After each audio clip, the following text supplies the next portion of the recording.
தேவ சத்ரு விநாசகரும் வைரியின் நகரை வெல்பவருமான சாக்ஷாத் பகவான் நாராயணன் தனது சபதத்தை நிறைவேற்றுவதற்காக சத்திரிய குலத்தில் அவதரித்துள்ளார்.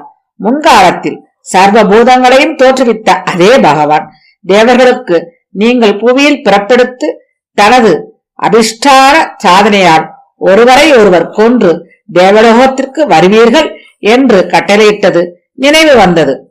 கல்யாண ஸ்வரூப பகவான் நாராயணன் இவ்வாறு கட்டளையிட்ட பிறகு தானே யதுகுலத்தில் அவதரித்தார். அந்தக விஷ்ணு குலத்தில் வம்சதாரிகளில் சிறந்த அதே பகவான் இந்த புவியில் தோன்றி தனது மிகச்சிறந்த காந்தியால் நட்சத்திரங்களிடையே சந்திரனை போல சோபிக்கிறார். இந்திரன் முதலான தேவர் அனைவரும் இவரது புஜபலத்தையே உபாசிக்கின்றார்கள். அதே பகைவரை அடக்கும் ஸ்ரீஹரி இங்கு மனிதனைப் போல அமர்ந்திருக்கிறார். ஆஹா, ஸ்வயம்